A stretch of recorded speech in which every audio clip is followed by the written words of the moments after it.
আমি হোয়াটসঅ্যাপের এমন একটা সিকিউরিটি নিয়ে ডিসকাস করব যে সিকিউরিটি অন করলে আপনারা অবশ্যই আপনাদের আইডিটা 100% সিকিউর হবে। আপনারা অনেক সময় দেখেন যে আপনাদের আইডিগুলো হ্যাক হয়ে যাচ্ছে। মূলত হচ্ছে আপনারা এই ধরনের সিকিউরিটিগুলো অন না করার কারণে আপনাদের আইডিগুলো হ্যাক হয়ে যাচ্ছে। তো আজকে এই ধরনের একটা সিকিউরিটি ডিসকাস করবো। তো লেটস গো আওয়ার ডিসকাশন। তার আগে আপনি যদি আমার চ্যানেল নতুন হয়ে থাকেন অবশ্যই চ্যানেলটাকে সাবস্ক্রাইব করে দিবেন আর ভিডিওটা শেয়ার করে অন্যকে দেখার সুযোগ করে দিন। আর পেজে অবশ্যই পেজটাকে ফলো দিয়ে রাখবেন। তো লেটস গো। এই যে আমরা প্রথমে এই যে থ্রি ডট আছে এই থ্রি ডটে ক্লিক করবো। থ্রি ডটে ক্লিক করার পর আমরা এখানে যে সেটিংস দেখতেছি ক্লিক করবো। ক্লিক করার পর আমরা এখানে যে অ্যাকাউন্ট যে আছে এই যে সাবির মতো এই যে অ্যাকাউন্ট এখানে ক্লিক করব।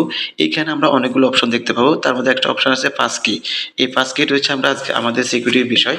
তো আপনি এই যে এখানে দেখতে আমরা অলরেডি কিন্তু পাস কি অ্যাড আছে। তো আপনাদের যদি অ্যাড থাকে এরকম দেখাবে। অ্যাড না থাকলে আপনি কী করবেন অ্যাড পাস কিতে ক্লিক করবেন। ক্লিক করার পর আপনার ফোনের যে ফিঙ্গারপ্রিন্ট আছে ফিঙ্গারপ্রিন্ট দিবেন বা পাসওয়ার্ড থাকলে পাসওয়ার্ড দিবেন। দেওয়ার পরে আপনি অলরেডি লেখা হবে যে ফার্স্ট কি অলরেডি ক্রিয়েটেড আমার ক্রিয়েটেড আছে এই জন্য তো আমার আর ফার্স্ট কি নতুন করে ক্রিয়েট হচ্ছে না। তো আপনারা আপনাদের এইভাবে ফোনের সিকিউরিটি বিল্ড আপ করতে পারেন। তাহলে আপনার এই হোয়াটসঅ্যাপটা অনেক সিকিউর থাকবে। যে কেউ চাইলে কী করতে পারে না হ্যাক করতে পারে না। তো এই ধরনের নিত্য নতুন ভিডিও পেতে অবশ্যই চ্যানেলটা সাবস্ক্রাইব করে দেবেন, ভিডিওটা শেয়ার করবেন, পেজটা ফলো দিয়ে রাখবেন। তো thank you so much watching video. See you again wish you all the best today.